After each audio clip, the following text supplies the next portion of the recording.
So you were just told you have to turn a live event into a virtual event, and you can't quite remember what you did over COVID, or maybe I've never done a virtual event before. Well, don't worry, I'm here to give you a virtual event refresher.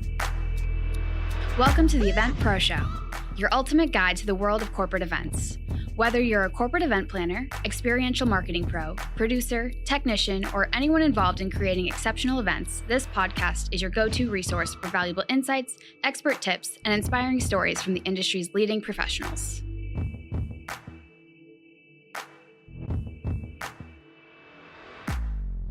Welcome to the Event Pro Show. I'm your host, Seth Macchi, and today we're going to be talking about virtual events. Now, this might become a topic of conversation in uncertain economical times, but the truth is that virtual events should be a tool in your tool belt all the time, because you can do some really fantastic things really economically and bring a lot of people together from all parts of the world. So I want to talk a little bit just about the basics. Zoom out.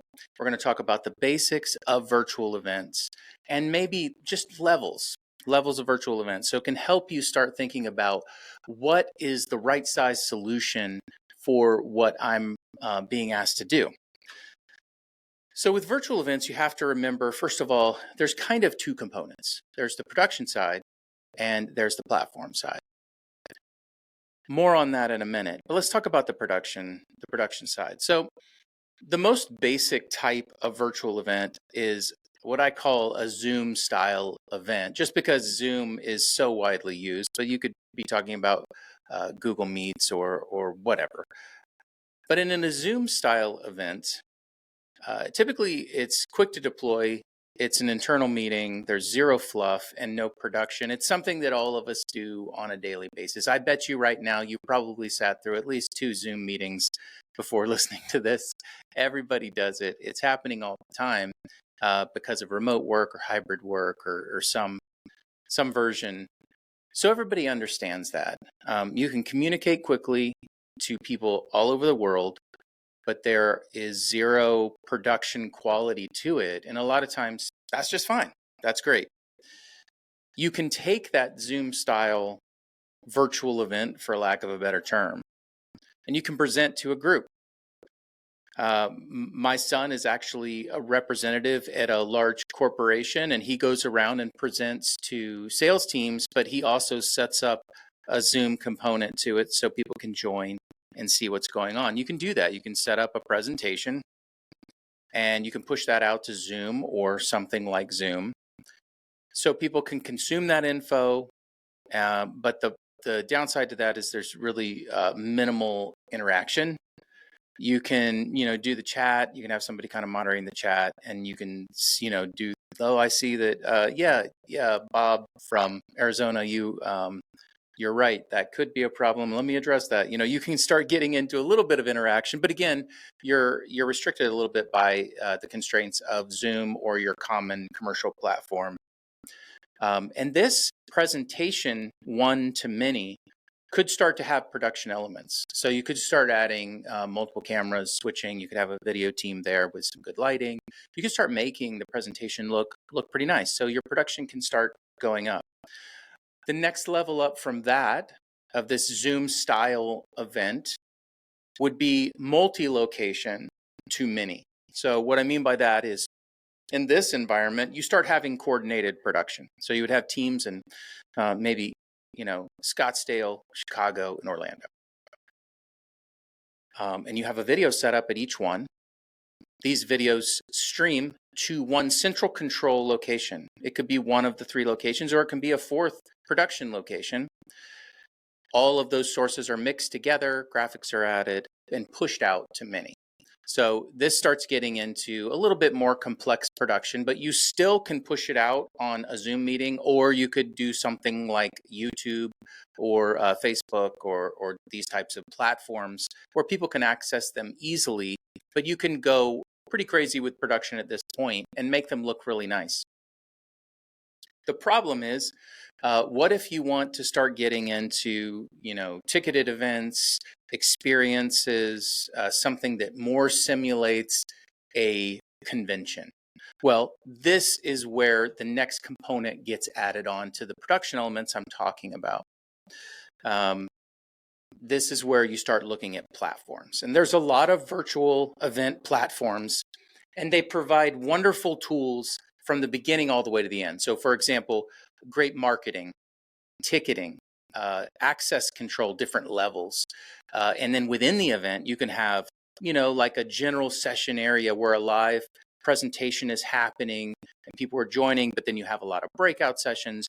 You can get into expo setups where you can have maybe two-way interactions. So your vendors can set up virtual booths and people can interact. And you can get into chat. You can do really cool things like pre-recorded sessions in addition to the live sessions going on. You could have things like this: the show is from the 1st to the 2nd in November, but for all of November, all of the pre-recorded items are still available to attendees. So you have kind of an evergreen component to your pre-records, and you can kind of control it. And then on the back end, you have all sorts of rich data. And I know a lot of you really care about the data, and you really need to know what your ROI is. So you can kind of follow that through. A lot of integrations with CRM, that kind of stuff. So platforms are very important with virtual events. It just depends on the scale. It depends on your budget. So in review, you have different levels of actual production that don't necessarily have to be placed within a virtual event platform. And then you add a platform component if you need that. But if you're going to do a virtual event platform, you will need some sort of production around your video, and whether they're live, whether they're pre-records. So my recommendation is this is a good 30,000 foot view of the different types of virtual events that you might want to deploy. You might want to do versions of all of these at different points in the year, but having a production partner with you to help understand your objectives, figure out like what's your baseline needs of each event, and then developing and deploying solutions for each one really takes the frustration out of, man, I hope this is going to work. Because I've seen a lot of people try to take on too much without adding a production partner and having events that do not fulfill the requirements or fail, or all sorts of really fun things that can happen in live events. It's nice to have a production partner there that scales with your projects. The last thing to note, of course, is the term hybrid refers to, we still have, you have an event going on in a ballroom, for example. You can add any of this functionality to a live event that's actually happening, and that becomes a hybrid event. And we never want to forget about, you can sell more tickets or add more. You can be more inclusive to people that can't come to your geographical location but want to be involved in the event. You can add these components to a live event and make it a fully hybrid event to whatever degree you want. So that's my quick refresher on virtual events. This was not designed to be a technical explanation of how all of these things work, but just kind of an overview of how you can deploy virtual components either as a hybrid thing or as a standalone thing. As we're facing, quite frankly, uncertain economic times, we just don't know. And so if you're asked to deploy a virtual event, you're armed now. You've got an idea of how you can get out there and start looking for production partners to help you. Of course, we at LEMG would love to help you, but there are so many. I have so many friends all over the country that can do this. So we'd be glad to make recommendations too. Just look me up on LinkedIn, Seth Macchi on LinkedIn, and direct message me, and I'll be glad to be a resource for you. Thank you for joining us on this episode of the Event Pro Show. I always look forward to sharing insights and tips on anything related to corporate events, and we will see you on the next one. The Event Pro Show is a production of LEMG, video by Nick Barrett, audio and post-production by Prince Thompson. You can learn more about us at lemg.live.